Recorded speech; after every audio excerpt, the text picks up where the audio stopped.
What's up, everybody, and welcome to a brand new episode of the Game of the Week show. I am Matt, that is Ash, and that is Dan. Ew.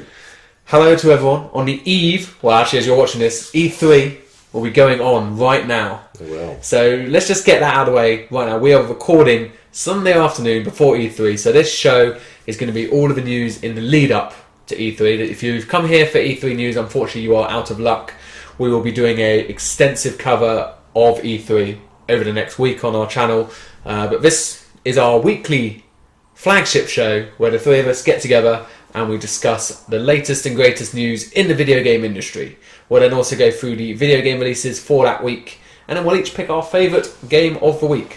So if you are a fan of video game news, conversations, reviews, let's plays, and anything else, you can find it all on our website, thegamerinitiative.com. Yeah, I don't think you forgot anything. I know you were sort of thinking, have I forgotten anything? Have I forgotten anything? No, there's everything. You have now promised that anything Anything and everything is on our website. Anything goes. First up, though, let's get the elephant in the room addressed. Oh, I'm trying to lose some weight, mate. Well, you know, you could at least worn a tux. It would look smarter then. True. Sony has confirmed that a more powerful PS4 is in the works. Neo is real.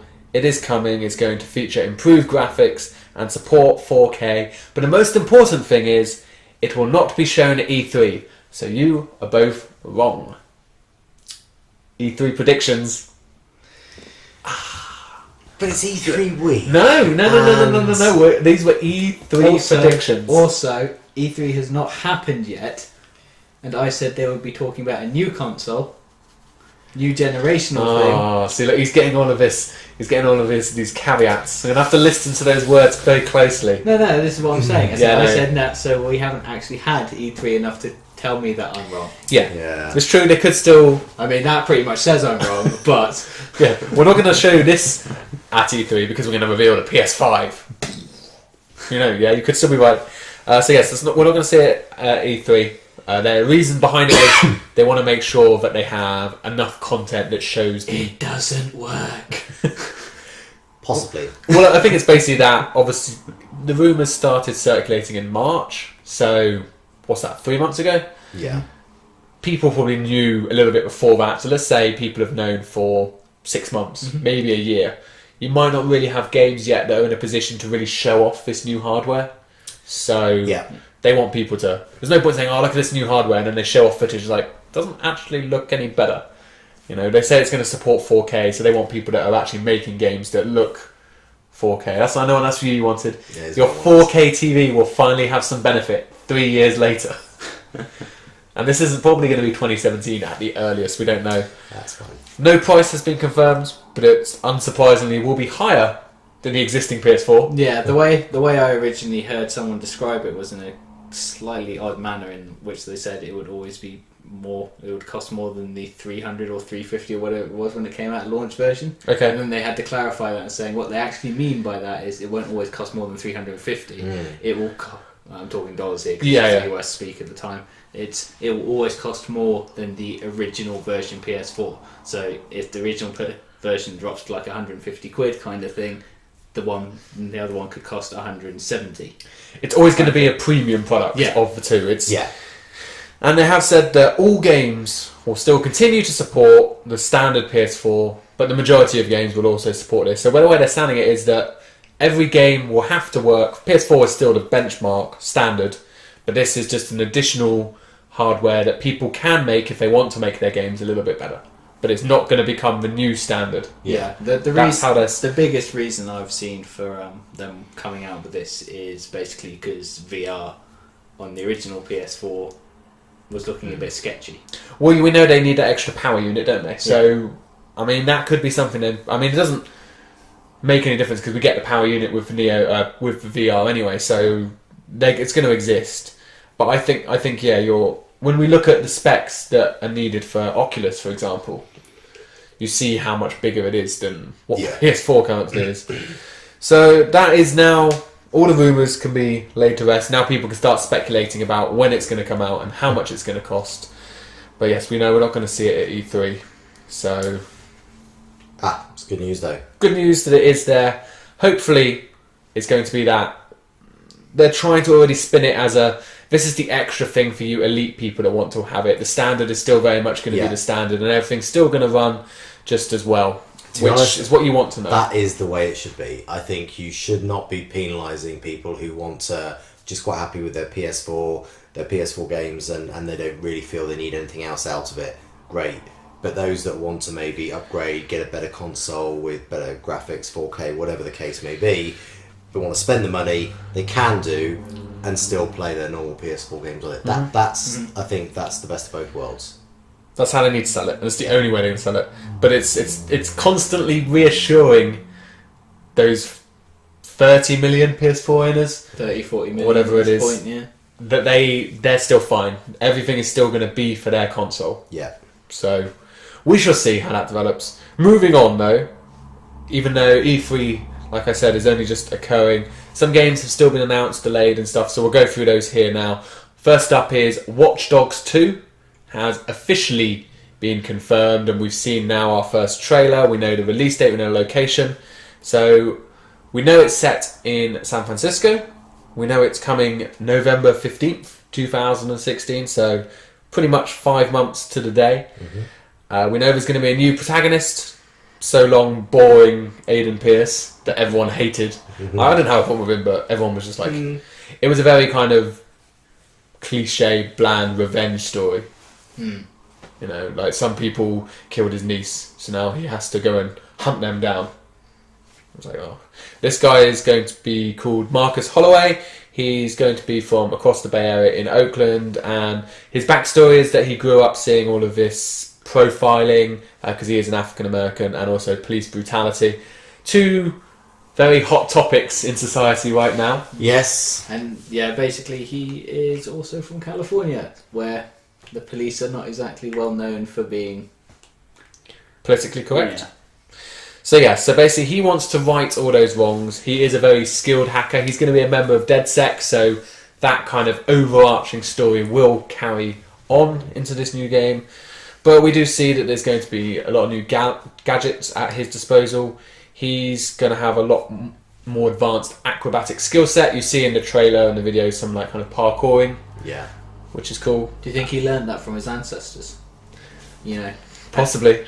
Hacked into his genetics and therefore learned how to parkour. Well, you know, they had to use Assassin's Creed somewhere, I suppose. Yeah. It's like, well, we can't actually release an Assassin's Creed game because no one wants it. So what we'll do is we'll release Assassin's Creed game, but then give them tech as well and call it Watch Dogs. I was gonna say, do you reckon that's what happened? They actually built the Assassin's Creed game and then went, we're not using this year. It's like, but we made it. And it's like, just reskin it, it'll be fine. Well, when it works, the parkouring does work, and I think it's almost better being in a game where it's not the main be-all and end-all. The main thing is he's a hacker, and that's what he does. The fact that you can maybe, you know, parkour across certain things is great. You know, he's not going to be like scaling every single building and like jumping off like the top of the Golden State Bridge and stuff like that. You mean he's not going to have Nathan Drake like climbing abilities where he can hold onto a little ledge with like 2 fingers and pull himself up? Yeah, I don't think so. So, what I'm most excited about is that the world is apparently going to be fully hackable, meaning everything in this game will be you'll be able to hack into, unlike the first game where it was limited. And also, apparently, you can play the whole game non-lethally, as in you don't need to actually shoot and kill anyone to play the game. Apparently, it's good. How excited are you guys for this game? Very. I mean, I do still need to finish the first game, but you know, I've been meaning to for ages. I don't know what came out at the time, but I got drawn away from it. Been meaning to get back to it, so this is a great opportunity to just get back in and finish the first game. But you know, the concept of the first game, it was very different. It's not what we've seen from any other games in terms of the hacking and that connection with interaction with all of these sort of devices. And as everyone knows, that is the world we live in. So it's a very clever game. It's very well done. And quite rightly so, you know, bringing out a second one I think is good. It's going to be well received. They remastered it, you know, it was all... Yeah, I mean, like, they've definitely... This game already looks better than the first... I know that's a stupid thing to say because we've barely seen any of it. Yeah. But I'm already not more excited than I was for the first game, because obviously the first game everyone was really excited about. And I think that was the problem. Everyone was left with a little bit disappointment after the hype behind it. A little bit too much hype on it meant that it didn't live up to the expectations everyone was hoping for. But they they listened to the few. There was when they were revealing the game, one of the directors basically said that he spent just months just reading all of the forums and stuff, just reading feedback, and it made me think, how soul destroying a job must that be? Because you see the YouTube comment section, you see forums, 90% of it is just unconstructive hate. It is. Like, this game is shit, or that kind of stuff, or even when this went up, it was like, I wonder how much the graphics will be downgraded by the time it comes out and stuff like that. Because like Ubisoft now have with this and the Division, hopefully they're starting to learn. But stop showing the high-end PC build. And it's fine as long as they call it a cinematic trailer, though. That's which they did. There's no. It's when they say that this is gameplay, and it's not gameplay. Well, it is gameplay, but it's gameplay not from the console. Yeah. So. Yeah, you're right. But it looks great. They've really sold it on the trailer.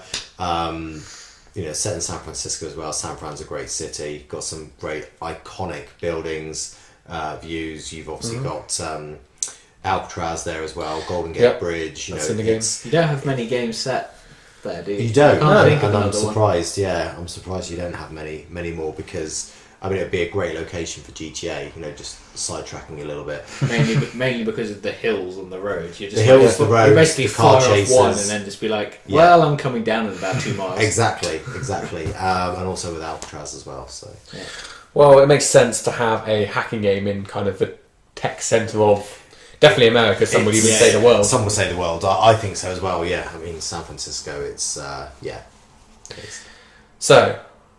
While we are all excited for that game, and we will make Dan play the first one before release, so that he can appreciate it, hopefully a little bit more now that the expectations kind of disappeared, because a lot of people were left disappointed.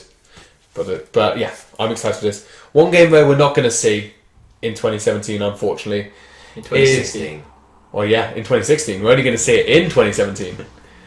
It's Horizon Zero Dawn. It's been delayed until February 28th, 2017.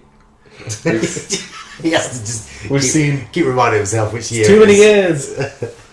A new trailer was released, which you'll see playing right now. The quote was, I will read it to you, but this will sound very familiar to every other delay we've ever talked about. They said, it wasn't an easy choice to make, ellipsis. However, we also want to make sure that Horizon Zero Dawn lives up to the visual and gameplay quality that our games are known for. The new date affords us the extra time required to deliver fully on our ambitious vision. There's at least 4 cliche, we delayed our game moments in there. It wasn't easy. We had to do it. We need to live up to our expectations, blah, blah, blah, blah. Yeah. They can't say anything else though, really, can they? Like, that's all people can ever... That is. What's the alternative? Like, they come out and say, it's a bit shit right now, therefore we didn't want to sell it to you. Yeah. That's basically the two choices you have. I'm not saying it's that stage, but it's like that's how you pretty much come across and say we just want to make it a little bit better, polish it up. Yeah. We didn't want to do it, or we have to do it. Our game is broken. You will hate us for forever if we send it out now. Those are the 2 reasons you delay a game. Let's address the most important point here. Horizon Zero Dawn being delayed. We talked about delays. We say delays are never a bad thing because the game will always be better for it. True. God, I don't know how many times we've said that on this show. But a few. Let's have a look now. This is the 3rd year in a row that Sony's first-party big AAA exclusive has been delayed out of the fall into early next year. We had The Order, which was delayed, then we had Uncharted that was delayed, and now we have Horizon. And even though we always say delay a game is good, it's getting a little bit embarrassing for Sony. Again, right now, obviously we don't know what's going to happen tonight at their press conference, but as it sits right at this moment, the only games scheduled for release from first-party studios is The Last Guardian and Gran Turismo. The Last Guardian? That game that's been delayed multiple times forever. But it's coming. I know. No one really. The point is, no one really cares about it now. Like half the gamers in the world weren't even alive. And I was listening to this, and this is the best thing when you make it realise how much of a joke The Last Guardian is. Since The Last Guardian was supposed to come out, or in other words, since Team Ico's last game, Since they announced it. I don't know if it's since they announced it or whether since Shadow of the Colossus came out. Their last game, basically. Because you would imagine they would have started working on it pretty soon after. Yeah. Naughty Dog has made and released Uncharted, Uncharted 2, Uncharted 3, The Last of Us, and Uncharted 4. Wow. And they're both just one studio. So that puts into perspective how much of a joke this is. Yeah. And there's no way that this game can meet expectations. Because it has to be as good as all of those games together. Which is impossible. That is impossible. You're right, it is. Because at the end of the day, it's just about a little kid and a stupid dog. What have they been doing? I know! What have they been doing? Do you reckon they've just been dragging out because they have no ideas what they'll do next? So therefore they're just like, just so that we know what we're doing when we go But surely these people get paid a salary. I mean, what have they been doing with their time? That's what I mean, like, when this game finally comes out, I don't care how good it is. I want to know what happened. I want to know that story. I don't want to know the story of the game. I want to know the story of what went on in the studio. You want a movie? Look, at least 20 people all worked on making that one tree look fantastic. It's nuts. But more importantly, with Horizon being delayed, what do we think? Does this matter for Sony? Because it hasn't mattered so far. They still keep beating Xbox or Microsoft every month with console sales. So does it really matter that another game's been delayed for them? I don't think it does. Should it matter though? I don't think it matters in the short term, but in the long term, it's got to come back and bite them at some point. Yeah, you would think so. But a lot of it comes down to how good the game is when it's finally released as well, because people can sort of forgive a game coming out later if it's still amazing. I mean, if you look at Uncharted, a prime example of Uncharted 4. With this game, you're looking at the trailer, the game looks really good. The quality and the detail that's gone into a lot of the settings, set over the wilderness, the forests, the robot dinosaurs. The robots, I mean, the mountains, every bit of detail and the scenery, the landscape looks of the highest quality. It does. And so clearly that's the standards, the benchmark that they want to set for the quality of the game. So you can kind of forgive them a little bit for wanting it to be right. You know? That's true. No one is talking about Uncharted now and saying, oh, remember when we were supposed to get it in November? Yeah. No one says that now. Everyone just goes, you know how good Uncharted 4 was? Yeah. The best. That's how good it was. And there's no resentment on the studio for Naughty Dog for having it late.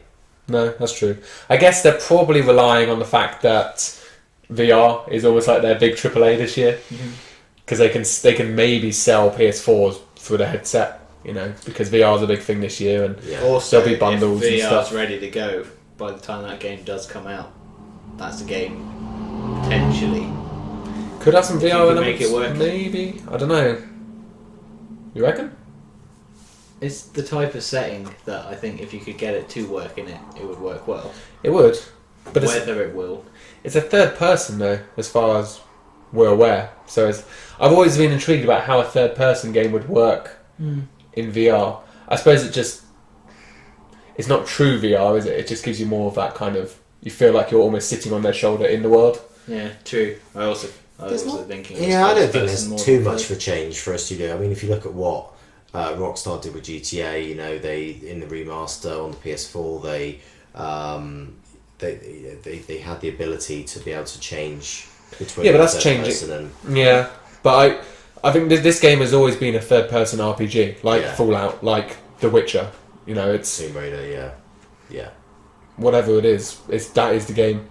I'm sure there's got to be some big VR thing that's coming this year that maybe we aren't aware of. Maybe it's the one thing that stayed in the vault before E3. Maybe everything else has been leaked. Everything else is out. This is the one thing. It's like literally only one guy in Sony knows about it. One thing we do know though is that they can still heavily rely on their third-party partnerships to help shift units. A lot of people associate certain games with PlayStation. One of those is Destiny, and the new expansion was confirmed this week after, again, leaks. Seems like nothing can ever not be leaked anymore. Yeah. Doesn't it? It's impossible. impossible. You might as well just not bother with the PR department these days. It's just leave the information lying around somewhere and it will get out. Do you think it's just because the world's so connected now, it's so easy for someone to post something on Twitter and stuff like that. Like, it's a lot easier for things. It is to leak. easy, but also at the same time, that the raid stuff is getting out there. Why aren't people being fired? Yeah, I mean, you would think that the legal teams involved in all this cleaning up. Really, the amount of legal cases going on. Oh, you didn't abide by your NDA. But you know what I mean? But the thing is, Watch Dogs 2 was a leak. Yeah. And then they confirmed it. Now, I bet you Ubisoft wanted to announce that at E3. They probably did. And properly announce it at E3. But that leak forced them to bring it out sooner because, what's the point of building up the hype for it and in whatever's going on at E3 and they'll be like, Watch Dogs 2 and everyone goes, oh yeah, we already knew about that. Yeah. Well, we knew. I don't know about Watch Dogs. because there was a countdown that was going on for a week. So I think there was always going to be the reveal, and I'm sure they're still going to talk about Watch Dogs. Well, and we kind of knew Watch Dogs was already going to exist because they told us the sequel was in the works. We just didn't know the full details. But there are certain things that definitely, I'm sure, like the Destiny one, they might have wanted to wait to, because that would have been a really good thing to have at Sony's conference. Yeah. To announce the next Taken King, which is called Rise of Iron, and it's coming in September 20th. It's going to cost £25. But interestingly enough, you're going to need the base game, which is kind of fair enough for an expansion. Yeah. But you will also need to own The Dark Below, House of Wolves, and The Taken King. So you need basically all the expansions to play the expansion.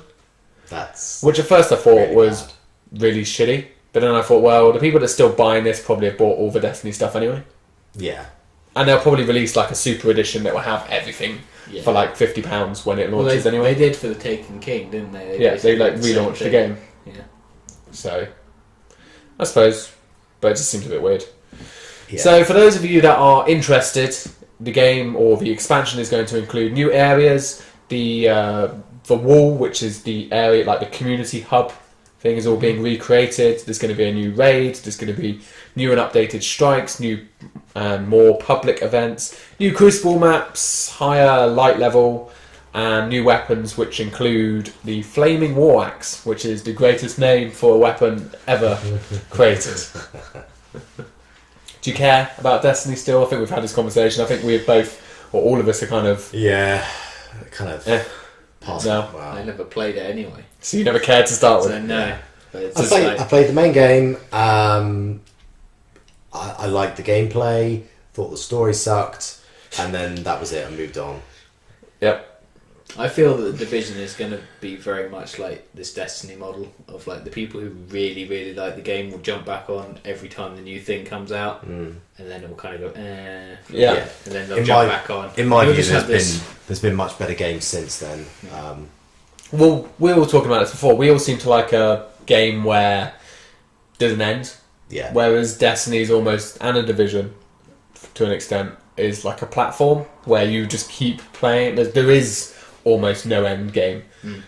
And speaking to people that are big fans of Destiny, these raids and stuff, they give you new challenges to give you different ways to approach them and stuff all the time. So there is a very clever way of making you kind of come back and do it again, because the same mission is not the same because you have to do it. They force you to kind of try and do it a certain way. Yeah. Which is cool. But yeah, I think Destiny's definitely got a lot more staying power than Division. We've talked about that before. The Division definitely failed on the opportunity they had to be long-standing. Yeah, the end game's just not there. But it might build up over time. But is it too late? Yeah, it is. Here you go, Dan. Here's one game that definitely they wanted to announce at E3, but they were forced their hand with a leak you were talking about before. Injustice Gods Among Us 2 has been confirmed. This is from the guys at NetherRealm who made the first Injustice, and they basically alternate between the Mortal Kombat series and now it appears to be the Injustice series is going to be the new one. It's going to come next year for Xbox One, PS4. A massive roster, including likes of Batman, Flash, Superman. We saw Aquaman and a few other characters that you'll care about more than Aquaman.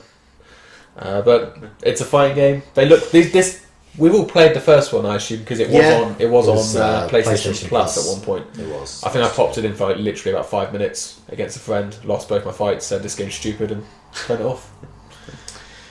Yeah, that's normal for you, isn't it? Yep. If I suck at a game, it's not my fault. It's because the game's stupid. Yeah, always. was doing the thing that Dan was talking about last week when I was trying to do stuff and my character just like kept crouching and stuff. It's like, why are you crouching? How can I lose? I'm Superman. Superman doesn't die. I was going to say, in a fighting game, surely if you pick Superman, you should just be able to just stand there and just wait for the other guy to break his fists on you. So the interesting I would thing... love to see that, actually. Like, there'd be a mode where if you if you choose Superman, he can't actually be hurt. It would be a massive cheat. I was going to say that destroys... There's a slight flaw in the fighting game systems there if you have a character that cannot lose. I know, Some would but say you know it's what I mean? injustice. Some would say. I'd just love to see that in there for some reason, like someone playing to the actual fact. I love it. There's it's like a cheat thing. Like a one-off. You can turn it on like a turn on a cheat. What would be interesting is, because they don't have fatalities in this game. It would have been cool if they brought them in. Like, maybe they could have had that as a fatality. Like, the guy just tries to hit Superman, just doesn't do anything, and then he... That's another thing, is like, Batman doesn't kill people, and Superman, well, he wasn't supposed to kill people, but then obviously the man has still happened and he killed everyone. So... I don't know. How the story has evolved over time.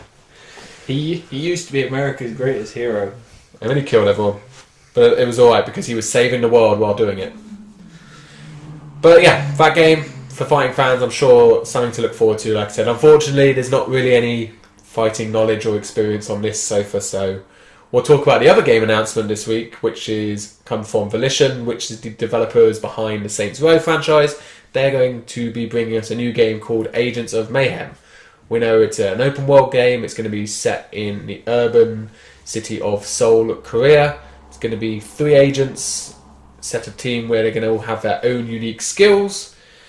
And I thought the art style looked very much like a Crackdown game, but we saw from the trailer there was still definitely some of the Saints Row humour was still there. Yeah. Oh yeah. So yeah, absolutely. You could definitely tell it came from the same place. Definitely, yeah. Like straight away, it was like, okay.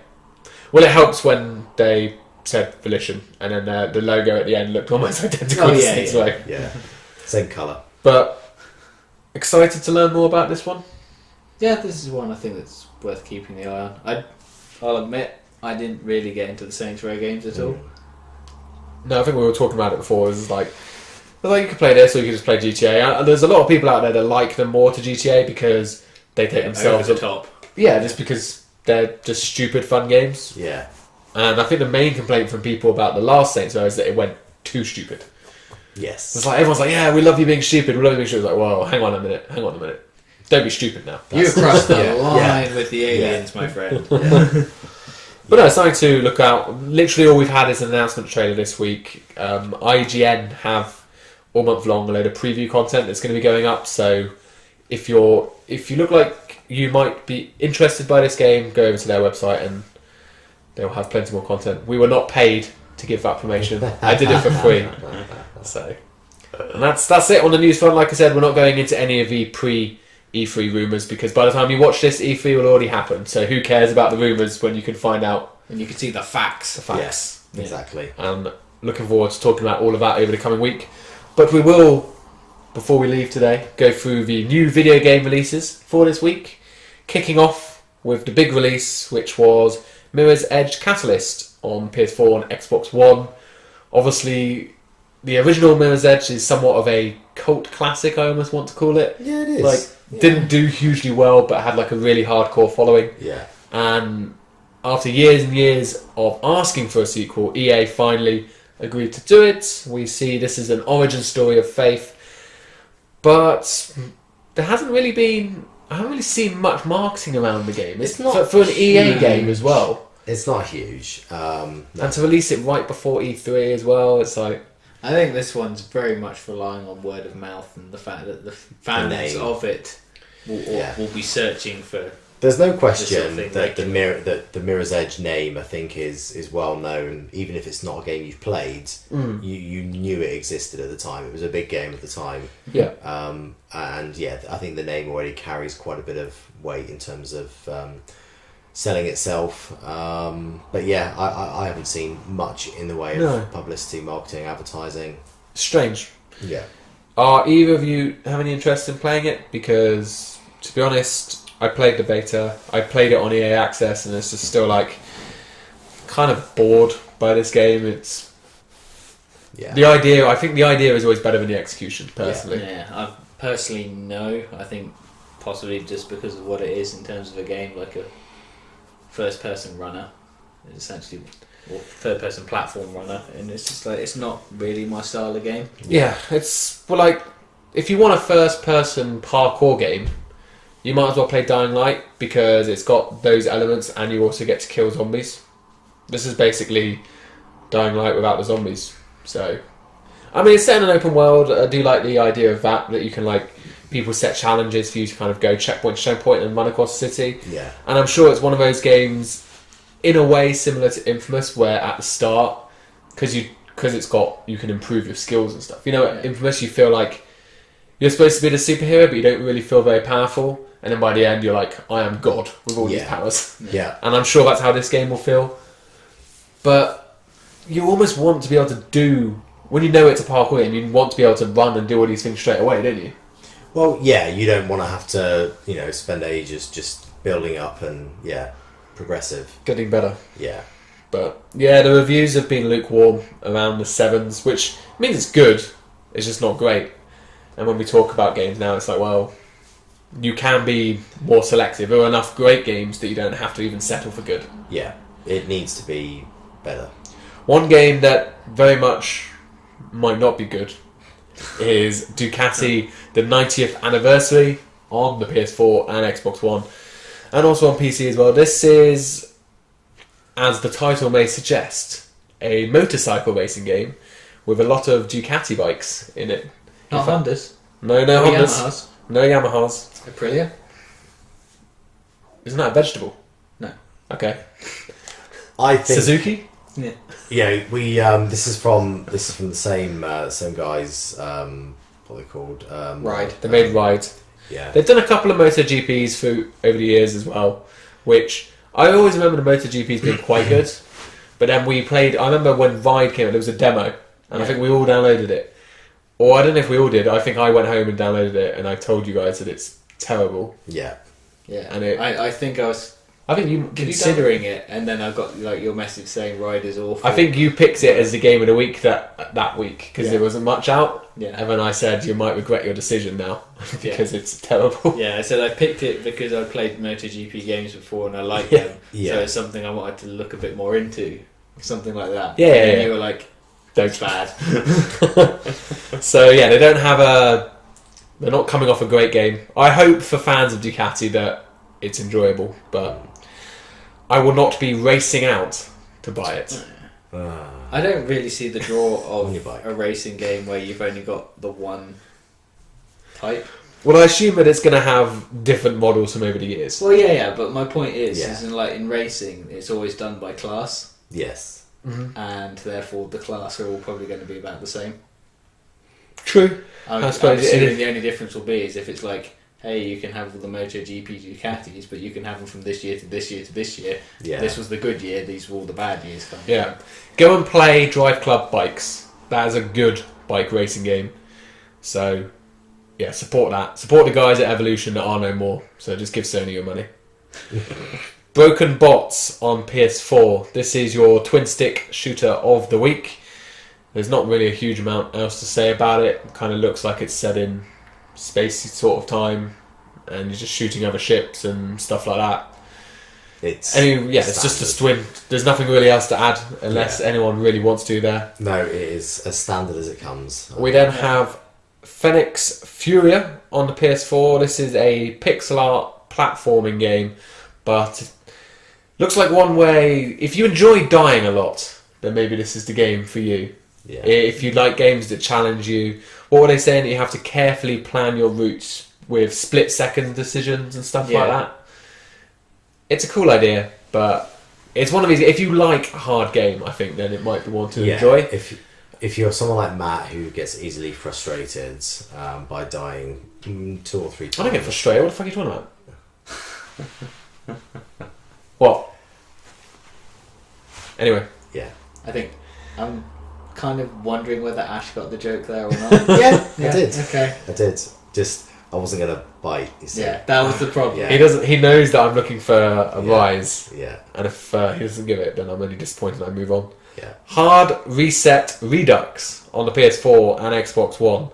This is a remaster of the original game, of which I've never heard of before, but it does look like quite a cool game. It's from the guys that made Shadow Warrior, which I have heard of. It's basically a fast-paced first-person shooter slash what did they call it? Because it's a cyberpunk game. What did they call it? It was a Bayonetta, wasn't it? Yeah. Did they just call it a cyberpunk Bayonetta? It was a badass sword, basically. Yeah. Yeah. That you can use to destroy stuff. So, Yeah. if you're a fan of kind of cyberpunk era stuff, I think it looks quite cool. Yeah. Do you enjoy it?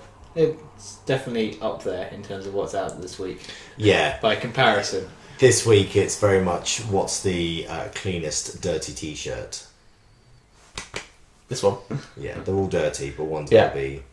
Well, this is not the time people release games. It's the summer. It's the summer lull for a reason. Yeah. It's So- also the week before E3. It's like... Yeah, you don't want to be releasing your games now because as soon as you release your game, then everyone's going to start talking about stuff at E3, and then all of a sudden no one's going to care about your game because they're all going to be talking about the big new games that are coming later on this year. So it is not the best time to be releasing games. Saying that though, last year we did get Arkham Knight like the week before E3. Yes. So it does happen from time to time. And that game turned out to be broken on PC. It did, but that's fine because PC gaming's for nerds. We've got Hearts with a Z co-op puzzles on the Xbox One. This looks like a pretty standard platformer. However, you're in a party of 3. Each of them have their own unique special abilities, which you have to use them in order to kind of unlock the way for the rest of your party to get across the level. Kind of think similar to the Lego games. Oh yeah. But without Yes. the combat, you know, Yeah. where you have to like go and be an Iron Man to do one thing, or Spider-Man, or whatever Yeah. it is. So yeah, that's the first thing I thought of. It's a good comparison, yeah. But yeah, they spelt Hearts with a Z, so I already don't really like them. Oh, it's all in the detail, eh, Matt? It is. I mean, there's got to be a better video. Look at Hearts Co-Hope Puzzles. It's not a great name. No. It's not. No. No. It's not even really In Between, which is the next game on Xbox One. That was pretty bad. I'll accept that. That was a bad segue. This game reminds me of something. I have no idea what it is. It's kind of got like this grainy little visual aesthetic to it. You're this guy. I think the idea at the in-between is that you're kind of maybe in purgatory, is it? Is that kind of the idea of the game, possibly? I don't know. Because it is quite dark and grainy. Yeah, it could be. You're moving through the levels, but you seem to be able to alternate gravity. Yeah, you And can stuff. walk on the ceiling. The bloke has the largest forehead/nose ever seen as well. I'm not letting it go. It's alright, it's fine. You just... It bugged you so much when we were It watching did. that. Yeah. Next up, for the PS4, we have Retsnum, or Monster spelt in reverse. This game is all about using your unique ability to be able to manipulate sections of the world and mirror them in order to help you get through the world. Yeah.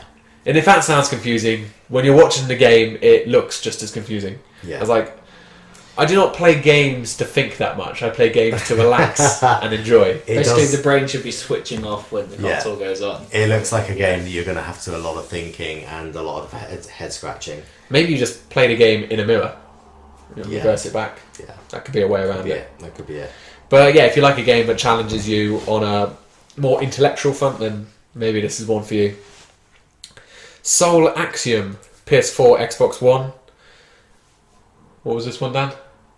I'm drawing the blank on this as well. I was watching This is the one with the puzzle that you have to go along and you get instant restart. Excellent. Watch the overlay because this was the last game we were watching and it didn't interest me after 5 seconds, so I lost interest, which says kind of all you need to know about the game if it doesn't really interest you. It looked like I'm going to go for it. I'm going to go 8-bit kind of puzzle platformer. Cool little art style. It's fine. It's probably a pretty good guess, right? I'm pretty sure that's the one. I'm not even sure that's right. I'm playing the odds. I can't remember. I genuinely am blanking. I'm on playing this the one odds. so bad. But more importantly, let's get to the final game right now because I could not forget this one. Yes. Dovetail Games Euro Fishing. A fantastic looking fishing game. My only one critique that I had was that your fisherman looked a little bit like a bronze statue. Yeah, he does from the back. And that And particular model did anyway. he did. Yeah. There were definitely The fish looked more realistic than the man. Which is what you want out of a fish Exactly. game, really. It is a fish game. It's all about the after all. fish, Ash. It's a fish game. Fish ash. Fish Ash. Fish ash. I feel like I generally do believe that I played a fishing game that was more exciting than this one looked about 20 years ago on my original PlayStation. You played a fishing game? Yeah. I think I even played one on like a really old PC.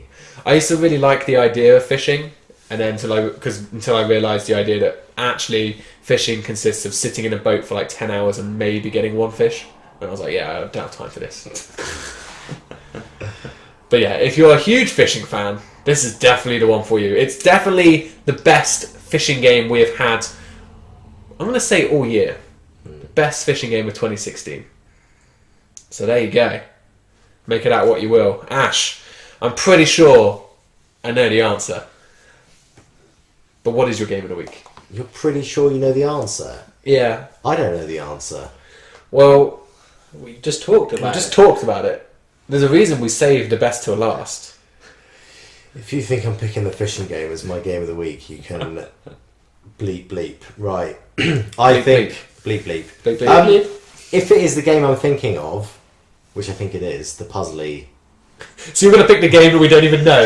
I'm thinking Soul Axiom, the one we have no idea about. You can't even explain it. So how is that your game of the week if you don't even explain Because it? I do remember it, I just can't remember which one it was. It's a puzzly. I'm pretty sure it was Soul Axiom. You sure it wasn't Phoenix Furia? That was the one where you had to keep restarting when you died. Yeah. Talked about really fast, really difficult. The game that wouldn't appeal to me because I get too angry. Oh, that one. Yeah, Yeah. that one. Fucking hell.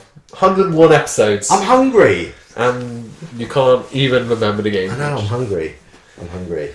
Right, so basically Ash doesn't like Why any are of the games. Why are you well asking Dan? To be honest, I mean, I'm not going to be buying any of these, but in terms of what game I like this week, look, it's a rubbish week, let's be honest. It's an absolutely terrible Should have just said Catalyst. You knew what a Catalyst was. I mean, you could have played the illusion Nah. that you were in control of your knowledge. Nah. But well, I'm pretty sure after watching you for 101 episodes, they already know that trying to fool them with knowledge would be a mistake on your part anyway. I'm pretty sure I'm right. Dan, let's have an intellectual conversation over here. What's your pick of the week? Hard Reset Redux, because they ask you once again to bring a knife to a gunfight. It's a pretty good reason. I quite like the look of this game. I think I'm probably gonna join you with this game this week. It did look probably like the best of a bunch. Yeah. I mean, Catalyst, if you like that kind of game, it's fine. It's just I just get bored very quickly playing it, That's the and I get same. frustrated. Like, because if you don't, it's great when you're at speed, but the second you miss something, it becomes slow and clunky and awkward. And I'm the same as Ash, and you're probably the same. Like, we're not going to be buying any of these games this week, if we're all perfectly honest. But yeah, I like the look of Hard Reset.